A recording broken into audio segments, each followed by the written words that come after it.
E tá começando mais um Franquia Sem Segredo, podcast que faz você navegar pelo mundo das franquias e entender tudo que acontece no franchising com os feras Luiz, Riso. Como é que vocês estão? Tudo bem aí? Bom dia, boa tarde, boa noite, né? Bom dia, boa tarde, boa noite. Depende do ângulo. E aí, Riso, tudo certo? Tudo certo, aqui um belo dia, começando a esquentar muito já. É o Riso diretamente da Austrália, né? Pra quem não sabe.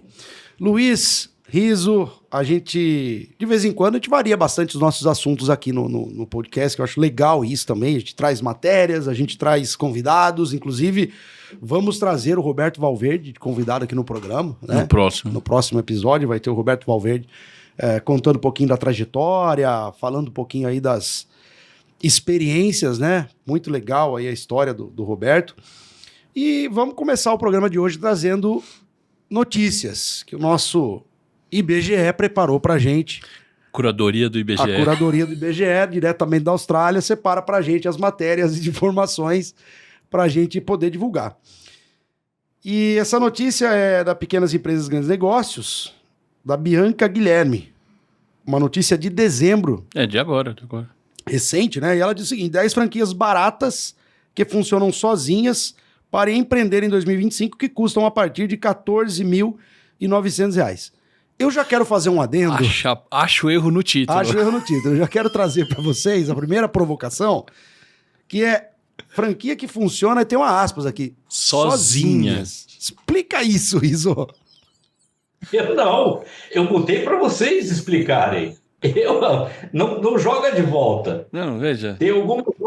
Tem algumas outras notícias também que tem algumas pegadinhas que vocês vão É franquia muito. plug and play. Então, a primeira coisa que eu acho que assim, jamais eles poderiam usar esse tipo de título para uma franquia, porque não funciona sozinha, cara. Então, Tem como. Então, mas de novo, é aquela história de... Isso acaba atraindo gente que o cara fala, olha, porque tem os dois chamariz aqui, né? Barata e sozinha, né? De barato não tem nada e de sozinho não tem nada. Mesmo que a 14 mil. 14 mil, se você vai ver, é o 14 mil mais isso, mais aquilo, mais o ponto, mais... O 14 vira 70, 80. Eu vou até chegar nessa parte aqui que ele fala o valor, né, com o investimento. Então, vamos lá. Eu vou ler a matéria aqui para vocês. A gente vai pontuando e vai comentando, né? Então, as lojas podem ser instaladas em locais como postos de combustíveis. Aqui, a gente está trazendo uma empresa que chama Market for You, que é uma rede de mini mercado autônomo. Certo? Isso que está na matéria. Então, as lojas podem ser instaladas em locais como postos de combustíveis, estacionamentos de hipermercados, condomínios residenciais.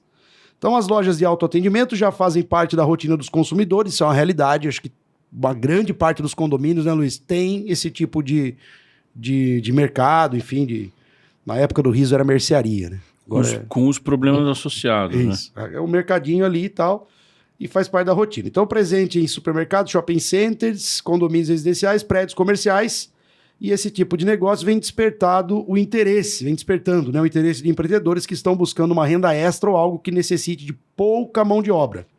Então, ou seja, já não funciona sozinha, precisa ter um pouco de mão de obra, principalmente se for uma micro franquia, franquias que o Riso ama, ou franquia barata, que demanda um investimento de até R$ 135 mil. Então ele traz aqui o investimento mínimo, isso que é segundo o portal da ABF, tá? Ele traz o investimento mínimo a partir de R$ 80 mil com um retorno de 12 a 25 meses. Hoje são 2.153 unidades em todo o Brasil. São 1.552 franqueadas e 601 unidades próprias. Lembrando que isso aqui é uma matéria de dezembro, né? Para quem está assistindo esse podcast mais para frente, pode ser que esses números tenham se alterado. Então, capital de instalação de 30 mil a 150 mil, taxa de franquia de 50 mil a 60 mil, o retorno, como eu falei, de 12 a 25. A sede da franqueadora é no Paraná. A área da loja pode ser de 2 a 70 metros quadrados. Não tem taxa de propaganda e tem um royalties de 6%. Luiz, abra os comentários, depois o Riso... Não, assim, eu só acho... De novo, eu volto pro título. Esse negócio de franquia funcionar sozinha, né? Mas Até o carro autônomo tem alguém dirigindo por trás, entendeu? Tem alguém que programou o raio do negócio para funcionar sozinho. Então, se ela vai funcionar sozinho, né, os produtos precisam... assim, a pessoa tem que... De novo, a gente aqui sempre pergunta. Ela vai funcionar sozinho, então você não tem que ter funcionário. Como que os produtos voltam para o estoque? Quem que limpa a loja? Quem que limpa a loja? Quem que controla o estoque? Porque alguém tem que controlar o estoque, Pedido, reposição. Né? Então, vendeu X alguma coisa, X cervejas ali. Ou não sei quanto água, refrigerante. Alguém precisa ir lá. Quem acompanha a validade dos produtos? Mesmo que um sistema esteja funcionando por trás, alguém tem que gerir esse sistema. Fazer pedido, pagar os pedidos, coordenar. Então, assim, o funcionar sozinho, talvez, aqui que a pessoa quis colocar, é de um jeito de que eu preciso de menos funcionários. Talvez seja isso que a pessoa quis dizer, do que se eu tivesse montado uma loja. Uma loja eu teria que ter os vendedores, né, caixa. Aqui é porque você entra, pega o produto e sai, tecnicamente fez o pagamento. Mas aí você entra em produtos. Você dá uma googada por aí, você vai achar um monte, e não é deste modelo. O problema é do modelo. / público consumidor, e não desta marca. Você acha um monte de reclamação de furto. O cara que monta a franquia e depois de um tempo percebe que ele não dá para funcionar tão sozinho. Mas tem câmera vigiando. O público... Mas aí eu conheci uma marca, que eu não lembro o nome agora, na feira da BF, na feira do franchise. E, inclusive, foi algo que eu perguntei pro cara que estava expondo lá a marca. E ele falou que já tem uma taxa dentro desses produtos que cobrem esses relativos pequenos furtos, vamos falar assim, que acontecem na franquia. Então, assim, taxa. Ele já está embutido no preço. Os produtos estão embutidos no preço, exato. Os produtos já custam um pouquinho mais porque tem essa questão de... Então, mas quando o produto começa a puxar um pouquinho mais, por exemplo, no condomínio que eu moro agora, puseram uma dessas de container. Não. É bem mais barato do que o container antigo que tinha. Então, quer dizer, não está tão barato e não tem tanta margem embutida assim. Se eu comparar, eu saindo do meu condomínio, eu ando uns 3 quilômetros, eu chego num Pão de Açúcar. Não tem uma diferença absurda de preço. E às vezes até quase que o mesmo preço. Então não tem essa taxa embutida aí, não tem tanta taxa embutida assim, né? Taxa ou valor, o valor a mais. Marcos Riso. Não, só fazer um comentário com relação ao que o Bruce falou agora, é que o consumidor desse tipo de negócio, ele não está afeto a preço, porque ele paga pela conveniência, o Luiz acabou de falar. Para não ter que se deslocar 3 quilômetros, ele paga o preço que tiver que pagar, porque está ali do lado dele, está no condomínio. Pode, às vezes, ir a pé, né? Então... como posicionamento, como marketing, problema de preço maior, eu acho que é perfeito. Não tem. Agora, não tem tanto condomínio assim, não tem tantos lugares assim, onde você possa oferecer essa conveniência, né? Ou o mix de produto tem que variar tanto. Imagina se for um prédio de escritórios, né? Caso aí seu, Ricardo. O mix tem que ser completamente diferente, né? Então, assim, é um negócio muito complicado, muito complicado. E com a ausência do franqueado, eu não sei dizer assim, ou com franqueados que eu vi, que para mim é uma grande bomba, né? Vocês reclamam que eu jogo bombas aí para vocês, mas eu vi que o perfil, um dos perfis, né, de escolha do franqueado é síndico do condomínio. Então, é um conflito de interesse. O cara é dono da loja, que é instalada dentro do condomínio, e ele é que vai ser cobrado pelo preço mais alto. Meu Deus do céu, é um jogo de confusão. Agora, qual é a confusão? Não é no negócio, o negócio é interessante. É na modelagem para a franquia. Perfeito, Riso, perfeito. Então, o problema não está no negócio em si, mas sim a modelagem para a franquia, né? Que eu acho que essa questão do jogo de interesse, principalmente, né? Porque eu acho que assim, o perfil, o cara não precisa nem morar no condomínio para ser dono, né? Eu acho que assim, quanto menos envolvimento ele tiver no condomínio, até melhor, não é? Cara, mas aí, assim, aí é um problema estratégico de interesse, de como você vai resolver isso, né? até fazendo um gancho com o futuro e trazendo para o presente. Do cara que a gente vai conversar, falou num podcast que a gente assistiu recentemente, o problema que ele tinha para entrar em prédios, exato na cidade onde ele começou um negócio dele. Por quê? Porque ele tinha problemas de conflito de interesse dos caras que pediam bola, do síndico que não dava abertura, o síndico não... E aí você fala, pô, eu moro num condomínio grande.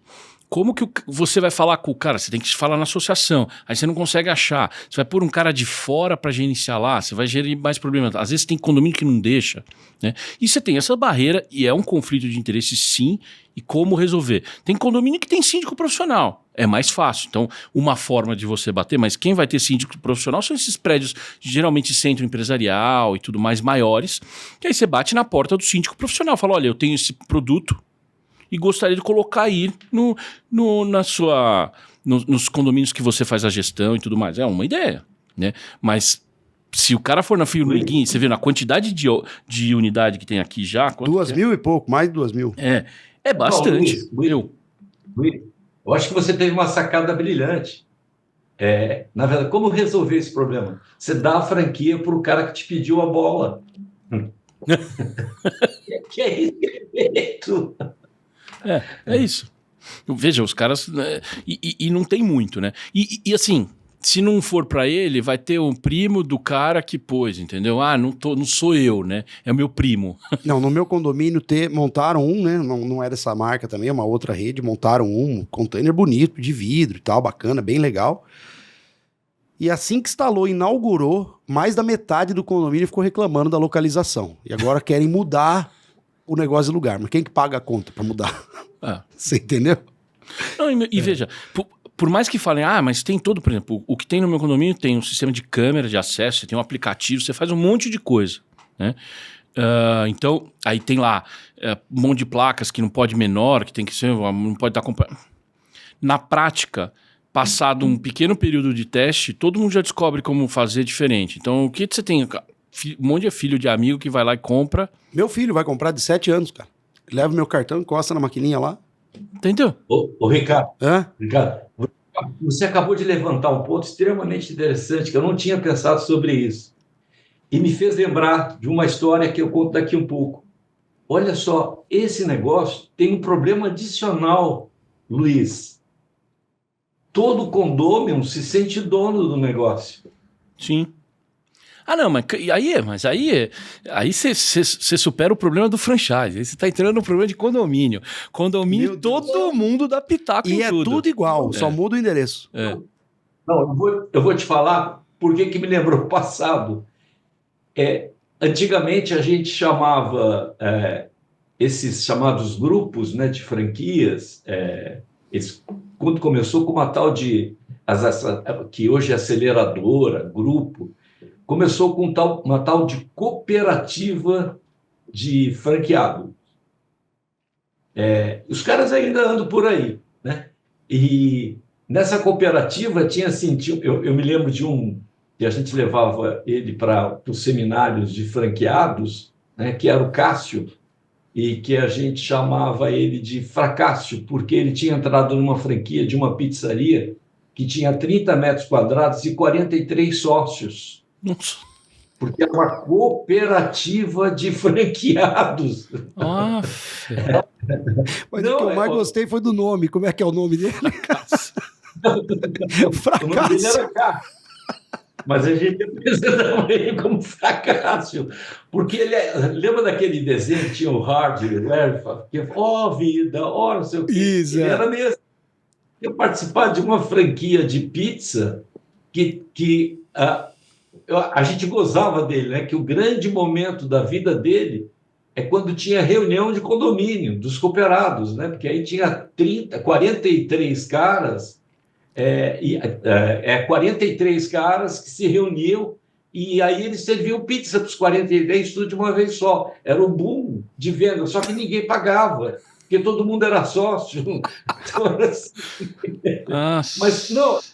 Eu não tô fazendo brincadeira. O Ricardo, na minha opinião, me alertou para mais um problema desse tipo de coisa, que cada condômino se sente proprietário da localização, do mix de produtos, do preço. da operação, do atendimento, deve ser, assim, deve dar um caos em termos de reuniões de condomínio para discutir a loja de conveniência que foi colocada lá dentro. Não, eu acho que tem um monte de conflitos. É o cara que mandou, que conseguiu negociar, sei lá, se é da diretoria, se é do síndico, se é o vice-síndico. O cara conseguiu negociar, ele vai negociar, aí os outros que não participaram disso vão questionar, mas por que ali instalou?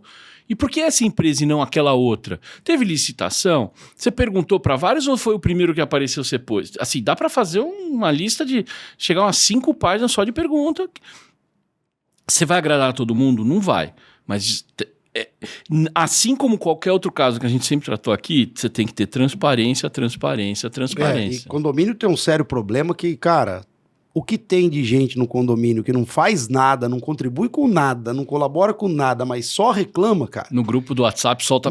Cara, eu não tô no grupo do WhatsApp do meu condomínio. Minha mulher tá, porque eu não aguento, cara. Eu deixei ela lá, falei, viu, você vê aqui as coisas que interessam. O meu é diferente. O meu é divertido. E olha só, assim, vou pegar essa situação. Esses lugares são emprestados. Gera uma confusão danada. Como modelo de negócio para franquia, eu diria assim, ó, a primeira coisa tem que alugar o espaço. Você tem que ir lá, tem que ter permissão para ver e tem que ser alugado, tem que ter um contrato de locação, para não ter interferência. Só que aí vai acontecer o quê? Vai inviabilizar o tal acima de 14.900, já está na matéria aí, né? Exatamente. Bom, finalizamos sobre esse modelo? Posso entrar na segunda? Não, calma. É que assim... Não, você tem mais? Não, aí Fala. tem o Riso quer falar, mas tem 1 milhão de recortes. Eu quero perguntar para o Luiz, será que tem a lista das 661 unidades próprias? Então, aqui... Será que lista das 2.000 que está dita aí? Então, aqui tem na matéria, eu acessei o link inteiro dela, né? É uma matéria longa, porque ela vai comentar uma por uma, né? Essa que a gente viu que está no começo da matéria por alguma... Todas as que estão aqui, só daquela história que o Riso às vezes fala. Tem uma matéria, tem uma marca chamando. Tem outras marcas, são 10. Essa aí é a 8ª, mas ela aparece a foto dela na chamada da matéria. Aí você tem um monte aqui. De lavagem, lava pop, lava-me. Então você já tem 2 de lavagem, 3 de lavagem, café, aí tem mais 3 de marketing, 4 de marketing, desses de container. Todos esses, se você for olhar, é tudo ano de fundação e início do franchising. 2023, 2023. Eu vou chegar. Tem uma aqui que é um pouquinho mais antiga, mas também porque é uma marca super conhecida, Pilão. Outra, 2022 de fundação, início do franchising, 2022. Outra aqui... Luiz, para. Fala. Essa Pilão não pode passar inadvertidamente. Não, mas é porque ele tem uma anterioridade, só por isso que eu faço... Mais antigo, né? Mais antigo. Mas todos aqui são isso. Deixa eu passar para voltar para o ponto. De quem que é o Master Multiblaster franqueador da Pilão? Conosco, não. Não conhece? Não, mas imagino que deva ser... O ex-presidente da BF, que hoje está aí pelo México, pelo mundo todo, representando a BF no Comitê Internacional. Aquele rapaz da Francap. Vamos continuar. Então, mas a crítica que para mim me incomoda um pouco, de novo, é isso. Todos os negócios começaram e foram fundados e começaram direto assim no franchise. Então não tem aquela história de eu vou comprar uma franquia que já é um modelo testado. Então, assim, não deu tempo, né? Dessas marcas aqui, a grande maioria que dá para você falar, tá, mas você diz que tem um negócio testado, né? E assim, por exemplo, começou em 2000, 2.000 unidades abertas. Começou em 2024, já tem 36 unidades abertas. Esse começou em 2020, 500 unidades. Entendeu?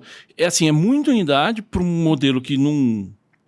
não foi muito consolidado, ou não foi testado no mercado, o cara não teve tempo de ver se o negócio vai para frente, ou testar suas caixinhas, como a gente sempre fala, e já está vendendo franquia do D0, né?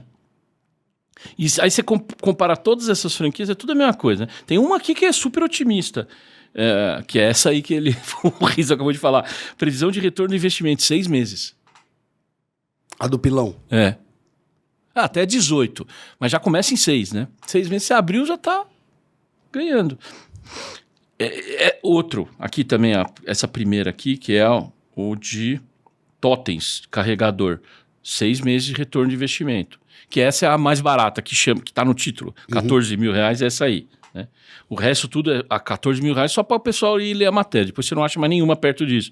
É tudo 30 mil, 30, 40 e aí começa a aumentar o preço, né? 50 mil e tudo mais. Então, agora, isso que o Riso tinha perguntado. Se tudo tá...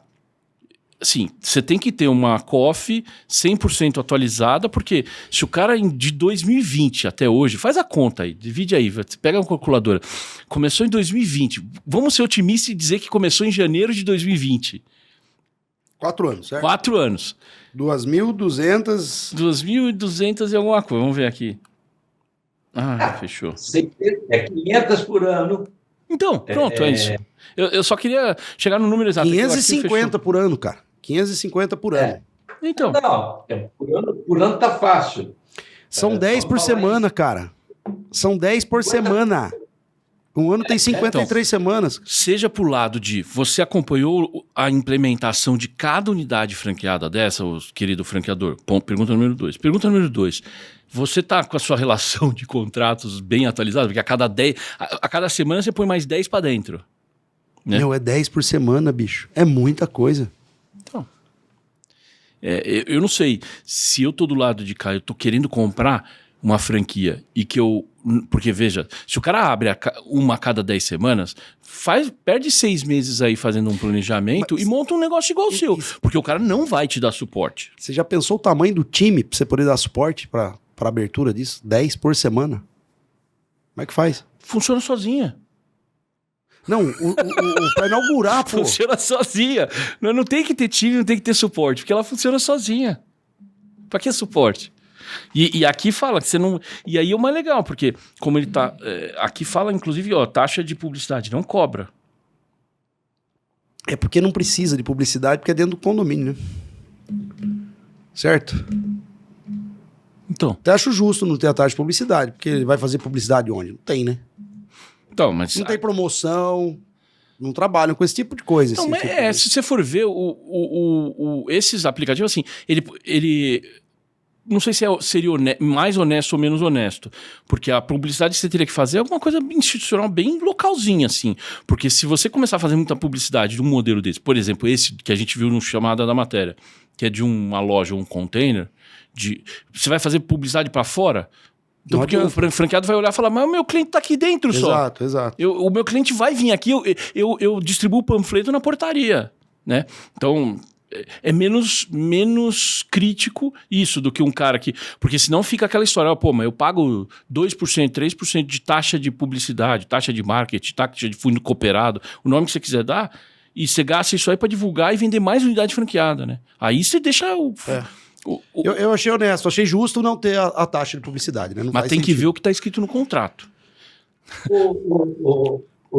O Ricardo, eu não concordo com você. Eu acho que tem uma série de ações promocionais que deveria ser feito dentro do condomínio, que deveria ser cobrado taxa. É porque o pessoal é despreparado. Eu vou te falar umazinha só. Daqueles ímãs para colocar na geladeira com telefone. Tem que ter telefone, ninguém vai atender, aí vai ficar complicado, né? É assim, alguma coisa para divulgar o produto que está vencendo, que ele quer desovar, qualquer coisa. Ações promocionais localizadas. Então, aí... Eu chamo de local store marketing. Claro que tem que ter. Então, aí entra uma discussão, Riso, que é até interessante, porque você pode contratualmente colocar isso, mas isso não ser um valor. Você pode fazer isso de algumas formas, que eu já vi esse desenho de algumas formas. Uma é eu falo, ô, Ricardo, você vai ser meu franqueado aqui, eu não cobro taxa de fundo cooperado, eu não cobro uma taxa que vai reverter para a rede, mas contratualmente você tem uma obrigação de gastar X em marketing local, que seria para esta verba que o Riso está falando. Mas aí tem condomínio que não deixa fazer publicidade. Tem então, esse problema. Tem também esse problema, Riso. Então, assim, tem e uma aí série teria de um coisas. outro, Riso, e aí dá... Porque se o cara paga todas essas franquias de quiosque, porque para trabalhar sozinho, precisa ter o sozinho é um robozinho por trás. Então qual é o sozinho disso? É um aplicativo. Sim. Você tem um software, por exemplo, no meu caso, para pagar eu preciso do software. No meu condomínio não tem a maquininha lá dentro. O container antigo tinha. Hoje eu preciso escanear, fazer reconhecimento facial para entrar, aí ele abre a porta, né? E por isso que eu falei que já tem gente burlando, porque tem gente que faz videochamada com o pai e a criança mostra o pai na câmera do celular e entra, Caraca, cara. Tá? bicho. Aí o cara entra lá Nossa. e faz a compra. Aí ele põe as coisas e levou o celular do pai. Aí o pai paga pelo aplicativo. O aplicativo podia ter notificações para avisar dessas promoções que o Riso falou. Mas a verba iria para outro gasto de outra forma, né? Não, Luiz, eu vou te dar alguns exemplos de que cabe a taxa de propaganda e centralizada. Por exemplo, marketing de inauguração, as ações promocionais, até mesmo essa que você está falando. Quando você define esse tipo de coisa, você faz a sua propaganda aí, você é obrigado contratualmente a gastar tanto, cada um vai fazer do jeito diferente. Sim. Você não vai ter padrão. Então, a taxa de propaganda, por menor que seja o valor, e deve ser pequeno, ela serve para dar uniformidade na linguagem e na ação promocional, porque senão cada um vai inventar. E o que um franqueador tem de experiente? Olha, eu já fiz ações promocionais de inauguração, eu já fiz ações promocionais de venda de produtos que eu estava com estoque muito alto. Vamos usar a experiência que eu tenho, porque nas minhas milhares de unidades próprias, né, eu experimentei isso e dá certo.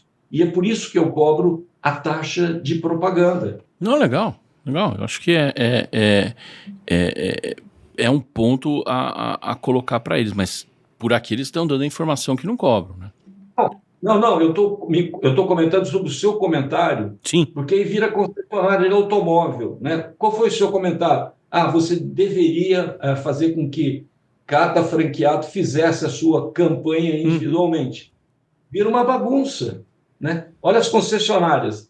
As concessionárias de automóvel, assim, a montadora participa com a campanha que ele fizer regionalmente, mas cada um faz a sua, compete com a outra. É uma bagunça generalizada, é uma guerra que é um canibalismo. E eles competem entre eles, né? Porque você vê, chega pra gente de Campinas propaganda de São Paulo com preço mais barato de carro, né?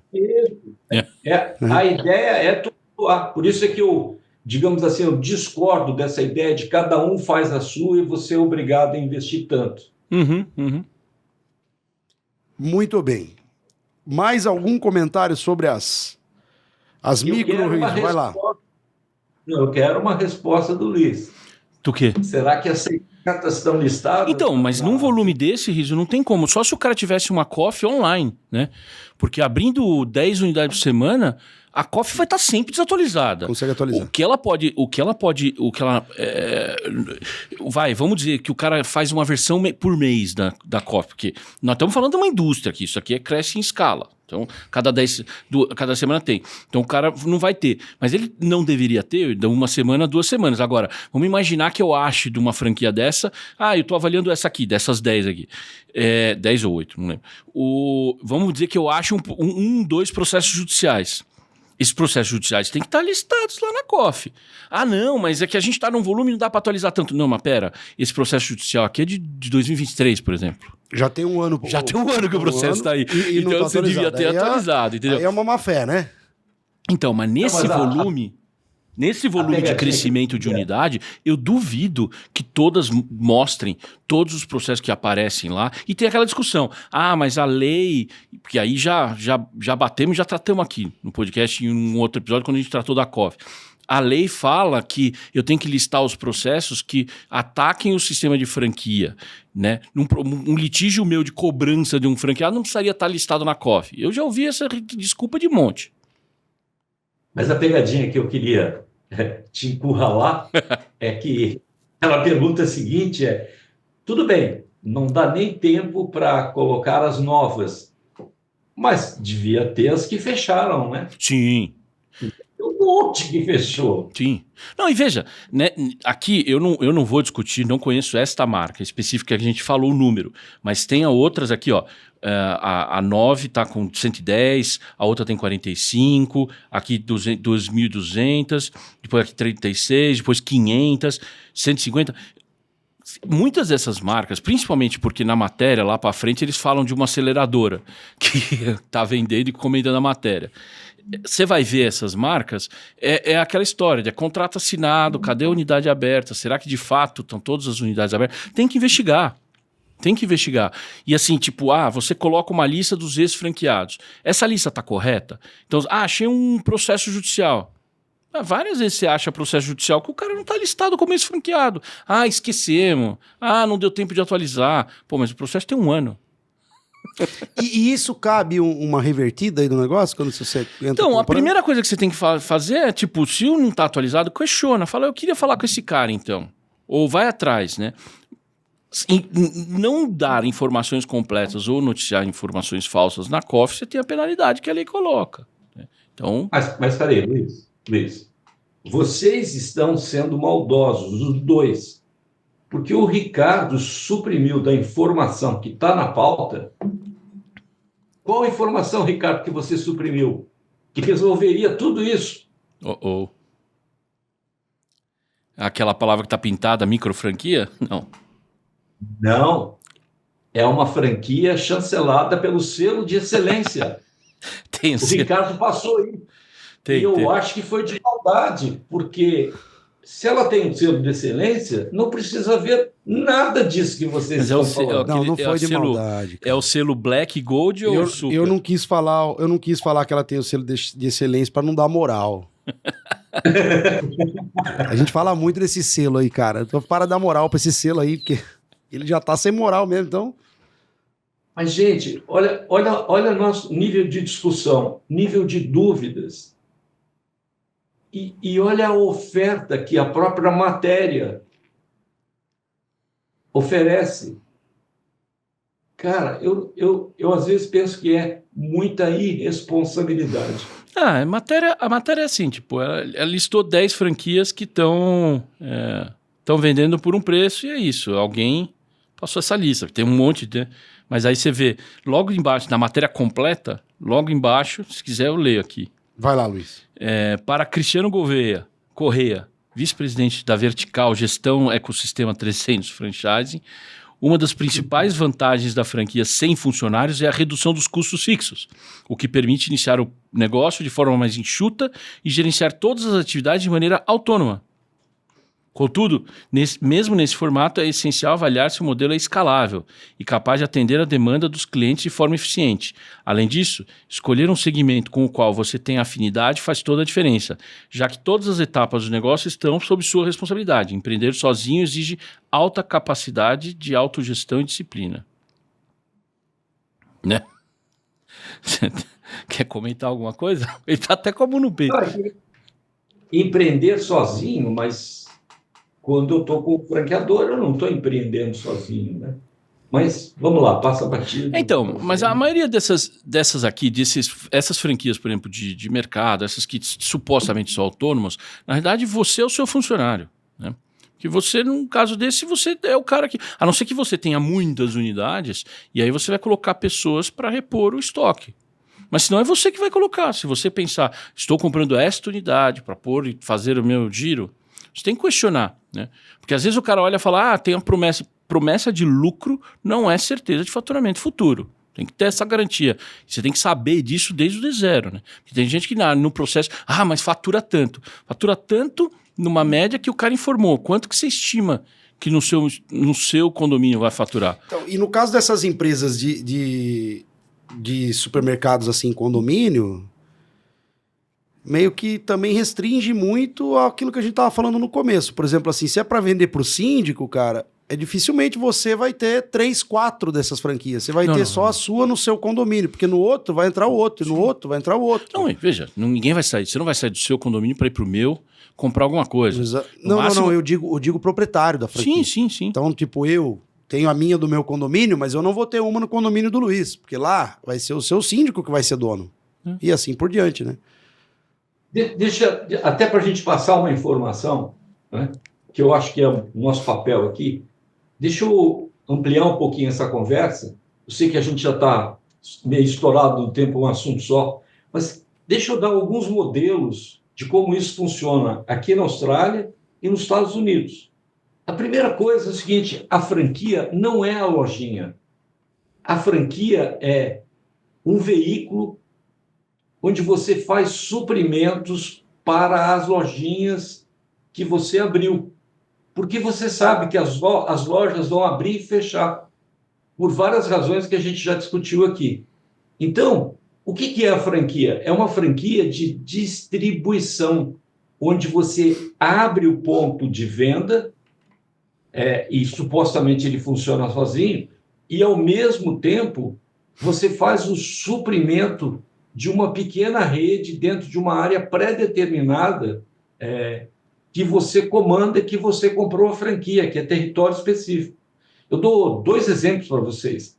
Uma franquia canadense de recolhimento de sobras das residências, mobiliário, esse tipo de coisa. O cara tem um território, ele tem 2 caminhõezinhos e 2 pessoas que trabalham com ele.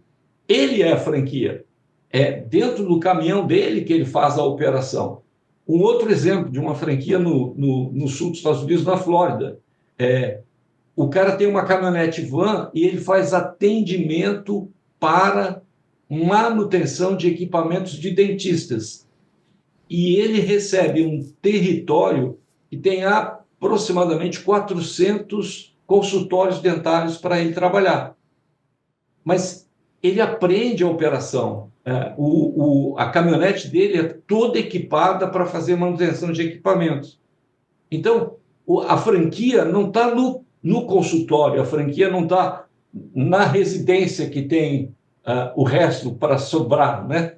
A franquia está no processo de recolher, no processo da manutenção, ou no caso aqui, a franquia estaria no abastecimento. Sim, é isso. Ou seja, é um passo atrás, né, do que o ponto de venda ali, do container, ou a lojinha, o que for, é o ponto final, né? É o fim da linha, que liga com o consumidor. Muito bem. Posso passar para o próximo? Pode. Vamos falar aqui, ó. Matéria da Forbes Money. Como investir em micro franquias. Ana Paula Branco Alves. Bom, dados mostram que esse é o 4º trimestre consecutivo de crescimento. Microfranquias são modelos do franchise. Ele já dá risada, cara, antes de eu terminar de ler. Só da matéria chamar microfranquias, cara. Mas é ele que pôs aqui, tá? Só para vocês saberem, foi ele que escolheu. São modelos do franchise que exigem baixo investimento para sua implantação, sendo mais acessíveis a empreendedores. De acordo com a pesquisa do Sebrae, em 2023, mais de 2 milhões de empresas fecharam no Brasil. Mas, com franquias, o índice de falência é bem menor. A 31ª edição da Associação Brasileira de Franchising, a BF Expo, né, ocorreu esse ano em São Paulo, com mais de 440 marcas sendo expostas. Entre elas, as microfranquias são uma das opções que cabem no bolso. O principal benefício das pequenas empresas é o baixo investimento inicial. Por serem mais acessíveis, atraem mais pessoas, o modelo de franquia ajuda o empreendedor, dividindo com a franqueadora os riscos e as oportunidades. Divide o risco mesmo, Luiz? Aumentando as chances do progresso desse empresário. Qualquer pessoa com atitude empreendedora pode estar à frente de uma microfranquia. Aí a Tatiana Viana, educadora financeira, mentora e professora da Eu Me Banco, diz o seguinte: os primeiros passos são pesquisar pelo menos 3 marcas no segmento que você escolher, né, verificar se o valor da reforma do ponto está incluso no investimento inicial, analisar a circular de oferta, que a gente fala muito aqui, que é um documento comercial obrigatório na lei das franquias, todo mundo tem que ver. Ao escolher a rede, é feito o contato com a franqueadora e normalmente existe um processo de seleção. Desconfie das empresas que pressionarem por uma resposta. Só aí já caiu fora 99% das microfranquias. Explica isso, Recife. 99,9%. 99%, cara, porque todas as aceleradoras fazem pressão. Ricardo, sabe uma coisa que eu fiz? E eu acabei desistindo. Para essa matéria, eu ia anexar um documento da ABF sobre como investir numa microfranquia de 48 páginas. É o Manual do Investidor em Microfranquias, elaborado pela ABF e pelo Sebrae. E eu não tive coragem, porque senão nós iríamos cair. Como ler essa matéria, que você fala, e não diz nada. Assim, 48 páginas desse manual que você pergunta assim, mas isso aí é franquia? Não é microfranquia, né? Aí tem lá a circular de oferta, explica o que é a circular de oferta. Mas por que eu vou chamar isso de micro? Aí tem uma explicação que é doida, é a maneira pela qual se definiu o valor para classificar uma franquia como micro, que é o percentual do PIB do Brasil. Eu falo assim, mas não tem lógica, não tem nada a ver, a única coisa que diferencia é o chamado valor para investir. E aí a gente todo dia está aqui no podcast mostrando como o pessoal enrola para fazer de conta que é uma microfranquia para poder oferecer por um valor menor e depois você descobre que não era bem aquilo. Como o ponto que foi colocado agora. Tem que ver se não tem que fazer investimento em ponto comercial. Luiz. Cara, assim, lá para cima, né? Eu gosto, não sou muito fã de pesquisas, né? Porque um monte de empresas, 2 milhões de empresas fecharam no Brasil em 2023, mas 2023, certeza que desses 2 milhões, quase que a totalidade são empresas que começaram um pouco antes da pandemia, ou tentaram começar na pandemia e morreram nesses 2 anos, é isso, né? Então, assim, tipo, não é o problema se é micro, macro, se é franquia, não é franquia. A questão é que, se você entender o ano, você já entende que isso aí, certeza que é a explosão de um monte de gente que tomou um monte de empréstimo na pandemia e não conseguiu pagar, né? Independentemente de ser franquia ou não, né? Agora, a gente só volta sempre no mesmo modelo, né? Microfranquia é a questão do investimento. Então, a microfranquia que acaba virando sinônimo, e não são sinônimos, mas se confunde muito microfranquia com home-based, né? É um modelo de microfranquia, mas é um modelo home-based. Muitas vezes as pessoas tratam isso como sinônimo, mas não são sinônimos, né? São conceitos diferentes. E microfranquia, para mim, de novo, não tem microfranquia, tem franquia. Né? Se ela é micro, é o tamanho do investimento que você está colocando. Acabou. Né? Não é porque eu tenho um modelo pequeno, se eu tenho é uma unidade de 7 metros quadrados, que nem na matéria que a gente viu antes, falava do tamanho. Né? Ou seja, numa caminhonetinha, né? Que nem o Riso deu o exemplo lá, não importa, né? Entendeu? Eu tô olhando para o modelo ou para a quantidade de dinheiro que eu tô colocando, mas é só uma nota de corte. Franquia é franquia. Por quê? Porque que muitas vezes eu já vi gente falando, mas é micro franquia, eu vou estar gastando menos, eu vou estar pagando menos, mas aí também o cara me entrega menos. Não tinha que ser essa lógica do franqueador entregar menos, dar menos suporte, dar menos isso, entregar menos. Por quê? Porque continua sendo franquia. O franqueador tem a obrigação de dar suporte para o franqueado. E não é um suporte tipo, olha, eu estou te dando aqui um treinamento na minha universidade corporativa online, você entra lá e assiste, eu te mando os manuais por e-mail, você pega os PDFs, sabe? Acaba comoditizando uma coisa que não deveria ser. Luiz, deixa eu só te fazer um comentário que no podcast número 1, eu levei esse número para o Ricardo, que eu estou Estou falando ali do ponto que você colocou e chamou a atenção, da mortalidade de negócios, né, no Brasil. No Brasil se lança 357 franquias, em média, por ano. Essa é a média dos últimos 5 anos. 357 novas marcas, novas operações. A gente sabe que, diariamente, nós falamos com alguns desses 357. Somente 24 conseguem chegar no segundo ano de vida. 333 morrem, desaparecem e levam de 10, 15, 5 ou alguns franqueados juntos. Leva dinheiro, leva poupança, leva investimento, leva sonho, leva Sonho, tudo. né? Principalmente. É esse o número que tem que ter aí para justificar a franquia, mas ele é a prova de que este negócio, do jeito como ele está sendo feito, com esse tipo de narrativa, ele não funciona, ele está virando uma bagunça. Eu vou dar uma adiantada aqui na matéria, senão a gente vai estourar muito tempo. Vou entrar aqui na parte do modelo de negócio, que diz o seguinte: o modelo de negócio oferece segurança, pois é um sistema já testado e aprovado. Ponto e parênteses. Nem sempre. Então, Né? deveria ser testado. Deveria ser, mas fala que pois é um sistema. E não pois é, porque às vezes não é. Aí, para Marcos Marques, que é especialista em gestão empresarial e fundador do grupo Acelerador, avaliar a reputação das franquias é fundamental, assim como verificar o suporte oferecido aos franqueados. Então, aí eu já abro um parênteses. Mais da metade dessas micro franquias, se você for realmente verificar, você vai ver que não tem nem modelo testado, Então, pronto, já não Então, vale a nessa pena investir. primeira frase, né? Perfeito. frase dele, avaliar a reputação da franquia é fundamental. Como que eu posso avaliar uma reputação? E aí a gente tem o nosso IBGE aqui que pode trazer alguma coisa de histórica antiga. Como que eu avalio a reputação de uma franquia que está dizendo para mim que ela foi fundada em 2023?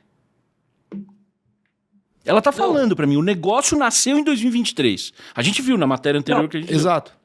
Como eu avalio isso? E que o acelerador está dizendo para você tomar cuidado, mas por que ele não tomou antes de colocar isso no acelerador? Essa frase, essa parte do comentário foi intencionalmente omitida do meu comentário.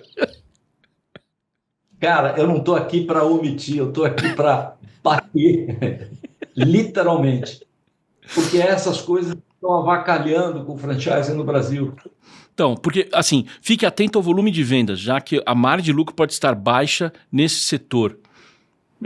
Não entendi direito, porque ele falou um comentário geral. Acho que nesse setor que quer dizer da micro franquias, né? Então, mas, veja, micro franquia, na matéria anterior a gente viu franquia de mercado, franquia de lavagem e franquia de totem de carregador de celular. São 3 conceitos de negócio absurdamente diferentes. Então, qual baixa você quer ver a venda? A venda de franquias ou a venda do produto que a franquia vende? Eu acho que é do produto que ele quis Então, dizer. aí não tem como você avaliar. Não. O Ricardo, no questionamento, o Luiz está correto. Ele está falando do setor de micro franquias. Pela BF, isso é um setor, gente. Exato. A gente já discutiu. É uma coisa doida. Aí ele diz o seguinte: além disso, o sucesso da microfranquia está atrelado à capacidade da franqueadora em manter a marca relevante no mercado. Então, mas isso, cara, o sucesso do Riso como consultor essa frase, você pode trocar todas as palavras e, assim, você tira uma palavra e põe outra que dá na mesma. O sucesso do Riso como consultor está atrelado à capacidade dele em manter a marca dele relevante no mercado. Vamos lá, a LZ Filmes. O sucesso da LZ Filmes está atrelado à capacidade do Ricardo de manter a marca relevante no mercado. É uma frase que cabe em qualquer bolsa, né? Mas mais ou menos, né? Porque eu acho que quando a gente fala disso, não adianta só o sucesso da microfranquia ser atrelado à franqueadora manter marca relevante, e sim o processo e tudo. Sim, todas mas ela, as... cara, é aquela que o Riso traz às vezes as histórias de marcas que implodiram, né? Implodiram. Tinha 800 unidades, buf, virou pó. Cara, fechou uma Domino's aqui esses dias. Acabou de fechar uma Domino's gigante aqui próximo da produtora. Fechou. Então. Fechou. Mas para. Isso é pauta para um próximo programa. que já virou matéria. Eu agora, no início desse ano, respondi uma matéria muito grande de um jornalista que queria saber o seguinte: por que as franquias internacionais não dão certo no Brasil? O Ricardo já deu a resposta. Uma Domino's muito grande. A essência da Domino's é ser muito pequena. O padrão americano, sabe quantas mesas eles têm? Nenhuma. Eles têm 4 mesas para o pessoal do to go. Ah, que é ficar pra esperando ali para pegar. Isso, não é para comer. Eles não servem a pizza ali. Mas então, Riso, deixa eu já que ele está trazendo isso. Bom, nós vamos trazer essa pauta no próximo, porque eu quero falar também, Riso, Não, próximo. não, porque a Domino's pertencia ou pertence ao atual presidente da associação que vocês estão falando aí. Não, eu quero trazer também para você no próximo, quando a gente for falar dessas franquias mundiais, que eu acho muito legal essa pauta. Eu quero também saber o que aconteceu com a Wendy's. Estava na Juscelino Kubitschek, um prédio gigantesco, maravilhoso, sem ninguém dentro nunca. Mas completamente vazia. Para vender hambúrguer na Vila Olímpia, 3 andares. Se você pegar esse daqui, concorrente, né, mais ou menos, mas é o mesmo tipo de pizza, a Pizza Hut. O Pizza Hut entrou e saiu do Brasil umas 3 vezes, né? Quase sumiu, depois voltou, sumiu, voltou. Você tem vários. Agora quer ver uma que o lanche é muito bom, mas o público. Aí é um outro problema, mas a gente vai entrar, não quero dar spoiler, mas só para provocar. O lanche é muito bom, mas o brasileiro não consome rosbife. O Arby's explodiu aqui também, porque não é culturalmente, você tem que fazer o brasileiro comer lanche de rosbife para comer de conversa. Não é cultural. Riso, próxima pauta. Nosso IBGE vai preparar essa daí para a próxima. Muito bom. Não, esse aí é para render. Essa é legal. Bom, o franqueado deve fazer um plano de negócio para entender qual é o retorno sobre investimento. Para Carlos Castro, planejador financeiro e CEO da Super Rico, essa avaliação financeira tem de levar em consideração qual é a expectativa do momento em que a franquia começará a trazer resultados. Então, abre aspas. Também é necessário selecionar o local e a infraestrutura para ser um ponto bem localizado para o tipo de negócio. Agora eu preciso falar. Desculpa, mas eu tenho um trego aqui. Seguinte, essa frase ela tem 1 milhão de conceitos que não faz o menor sentido você falar isso para um micro franqueado. Vou explicar. Vou começar de trás para frente.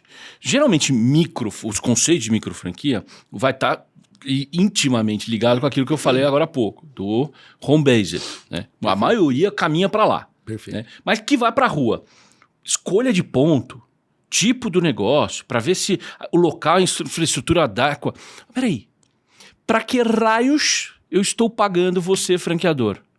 Uma taxa inicial para entrar num modelo de negócio que eu não conhecia. Porque se eu soubesse todas essas informações que esse parágrafo fala, eu não precisava de você, franquia. Exato. Se eu soubesse fazer um plano de negócio, entender como que é o retorno de investimento, se você escolher o ponto, seu local, conheço a infraestrutura, tenho todos esses...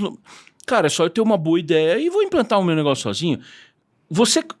Cara, nego que gasta 500 mil reais, 600 mil reais, às vezes, para montar uma franquia, não sabe fazer um plano de negócio. Calcular a taxa de retorno. Aí você fala para um cara que vai comprar uma micro franquia, vai pagar 14 mil reais, 50 mil reais para montar o negócio. Esse cara, você acha mesmo que ele vai fazer um plano de negócio? Quem tinha que entregar esse plano de negócio é a franqueadora. E ele complementa assim ainda, ó. Feita a travessia dessa fase inicial para a geração de caixa, os próximos passos são ponderar se nessa taxa de crescimento vale a pena abrir novas unidades. Aí abre aspas, ele diz o seguinte: algumas maneiras de fazer isso são pelo market share, que é a participação de mercado, que é aumentar os pontos de atendimento, e já o share of wallet, que é o quanto o negócio recebe da carteira do consumidor.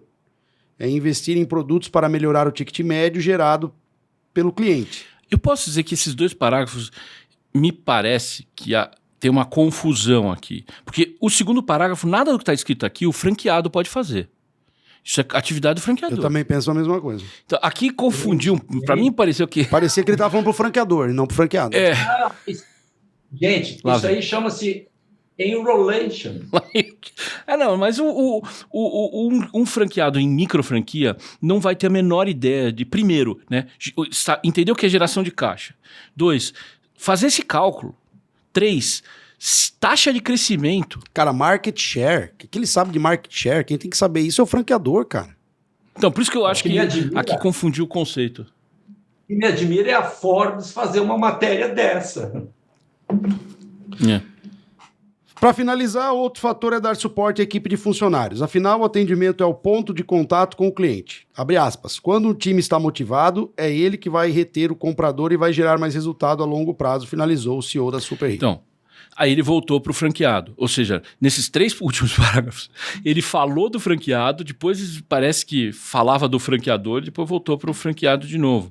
Mas tudo isso, cara, se você está falando para um franqueado que vai colocar uma grana boa, é um negócio que vai ter um investimento considerável, esse cara vai fazer, se espera que ele faça. Mas a gente já vê na prática que muitos não fazem. Não tem nem ideia do que é abrir um Excel e fazer de novo uma boa planilha. Entendeu? Nós vamos ver no próximo episódio, a gente vai ver o comentário de um cara que começou um negócio e ele fala, eu durante muitos anos já estava grande e não sabia fazer uma planilha do Excel. Ele falou isso. E já faturando bastante. Faturando bastante. Então, se um empresário que andou, faturando bem, tem essa dificuldade, você imagina um cara que é um micro franqueado que vai pegar ou é uma fonte alternativa de renda, ou seja, é porque o perfil de micro franqueado não é um perfil de um cara que vai abrir 5, 6, 7 unidades, é um cara que vai pegar isso para fazer uma grana extra. Esse é o que você vê as pessoas comentando, vou investir aqui nesse quiosque, vou investir nisso aqui para fazer uma grana extra. E o cara quebra a cara. Porque não sabe controlar fluxo, não sabe... Imagina. Mas onde que esse cara vai buscar suporte, muitas vezes, por conhecimento de experiência que a gente vê? Sabe onde ele vai achar esse suporte? No contador dele. É o contador dele que vai mostrar para ele onde, depois de um tempo de operação, onde a conta não fecha. Ô, Ricardo, esse assunto ele é interminável porque ele não tem começo. Ele nunca vai ter fim, esse assunto de microfranquia. E aí eu quero te pedir para ir para a última pauta, porque tem algumas pegadinhas, né? Nessa última. Vê se a gente consegue ir. Ela é rápida, mas primeiro eu queria só falar para vocês com relação à última pauta, meus sentimentos pelo falecimento de uma pessoa que na minha época foi bastante importante no mercado de franquias, que foi o Eloy, que foi fundador da rede Microcamp, né? E aí eu volto aí só para colocar, faleceu recentemente, agora no domingo passado, dia 8 de dezembro, e essa operação talvez não é do conhecimento de vocês, mas a Microcamp foi uma franquia quase que precursora desses modelos de ensino profissionalizante no mercado no Brasil. Depois ela não andou, não foi para frente, mas a partir do Eloy, que era um cara que tinha várias operações, uma cabeça muito doida realmente, e eu conheci, e aí eu quero deixar algum comentário de vocês, porque tem algumas coisas na frente bastante engraçadas. A Microcamp eu conheci, acho que o Brasil inteiro conheceu a Microcamp, né? Foi muito forte. A Microlins, que era do Semenzato, né? Mas a Microlins, ela veio depois da Microcamp, né? A Microcamp, ela é mais antiga, né? Mas do Eloy eu posso falar uma coisa que era uma vez eu já comentei com vocês de um livro do antigo presidente da Associação Internacional de Franchise, que num determinado capítulo ele tratava dos franqueadores jaquê, né? que era o franqueador que tinha isso, aí ele aproveitava para fazer isso, que ele aproveitava para fazer isso e para fazer mais aquilo. E o Eloy era exatamente, né, esse franqueador. O Eloy ganhou muito dinheiro com a Microcamp, e aí virou fazendeiro, e aí ele começou a criar um determinado tipo de gado, e ele começou a colocar restaurantes em Campinas para explorar o gado dele. Ele também começou a plantar café na fazenda, e ele também lançou o Eloy Café, o Eloy Café, né? Então, ele era uma figura daqueles que achava que tudo podia virar franquia e que ele tinha um certo toque de Midas. Mas o meu respeito por alguém que fez uma coisa que virou uma escola realmente de nome, de peso. Só que a matéria, e não o Eloy, tem algumas coisas que eu não consegui entender. E aí eu vou provocar. Eu vou provocar. Eu fui até atrás dos antigos guias, né? Então, ele montou a primeira escola, a rede de ensino profissionalizante, e com o nome de microinformática, em 1977.